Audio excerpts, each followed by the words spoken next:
Nagbabalik tayo sa ikalawang yugto ng ating online views update ng tatlong noontime show. At napansin po natin na si Alan Kay ay nakabalik na po sa noontime show ng Tito Vic and Joey, which is ang E80. Samantalang sa It's Showtime ay napansin po natin na wala si Uncavocable Vice Ganda.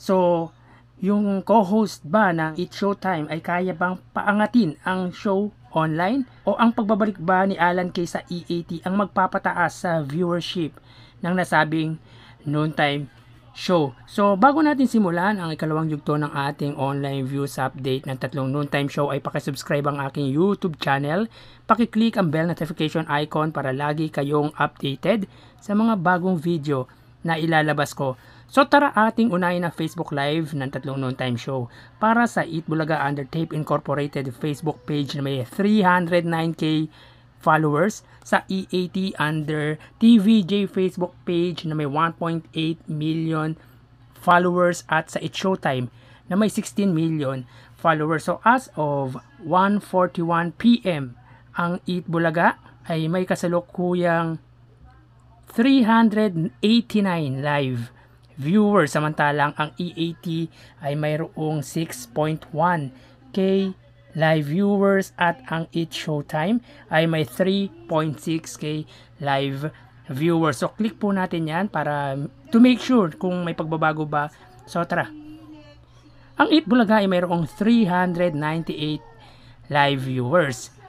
Ang E80 naman ay mayroong 6 or 5.9k live view or 6.1k live viewers, at ang It's Showtime ay may 3.7k live viewers. So ulitin po natin, ang Eat Bulaga ay mayroong 398 live viewers, ang E80 ay mayroong 6.1k live viewers, at ang It's Showtime ay mayroong 3.6k live viewers. So dito po sa Facebook Live ng tatlong noontime show, ang nanguna ang E80, pumangalawa ang It's Showtime, at pumangatlo ang Eat Bulaga.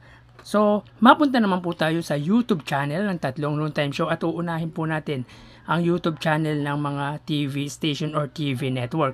Para sa Eat Bulaga under sa GMA YouTube channel na may 33.6 million subscribers, sa E80 naman under TV5 Philippines na mayroong 1.5 million subscribers, at sa It's Showtime under ABS-CBN It's Showtime na mayroong 45.9 million subscribers. So check po natin. Wait lang Para sa Eat Bulaga under GMA Network YouTube channel, sila ay may kasalukuyang 3k live viewers.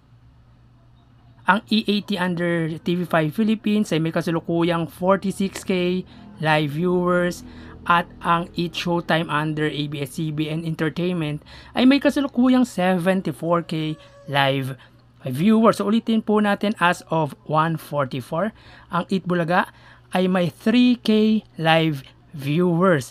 Ang E80 ay may 45k live viewers, at ang It's Showtime ay may 74k live viewers. So dito po sa YouTube channel ng tatlong TV station, ang nanguna ay ang ABS-CBN, pumangalawa ang TV5, at pumangatlo ang GMA Network. So mapunta naman po tayo sa may YouTube channel or main YouTube channel ng tatlong noontime show.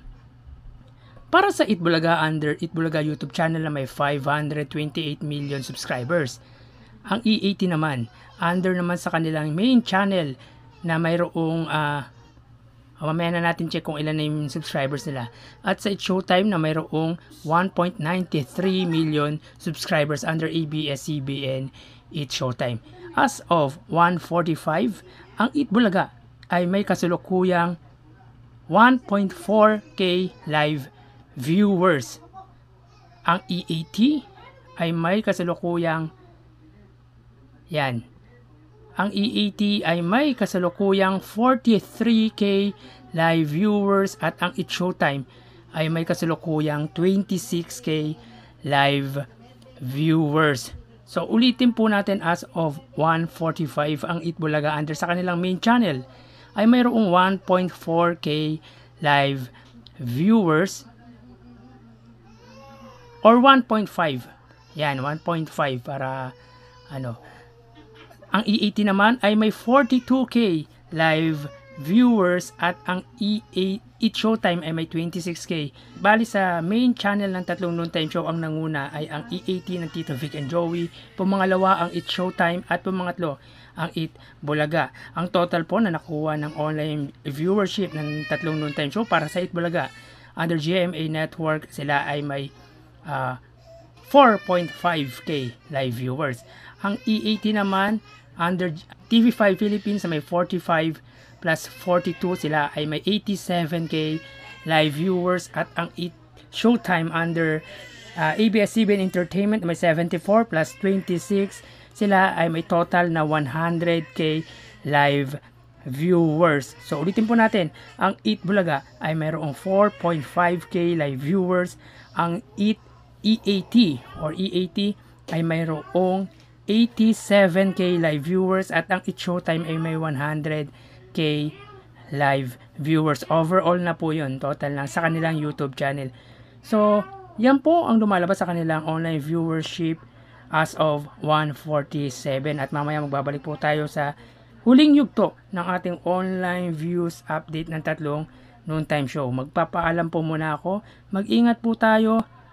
Thank you and God bless.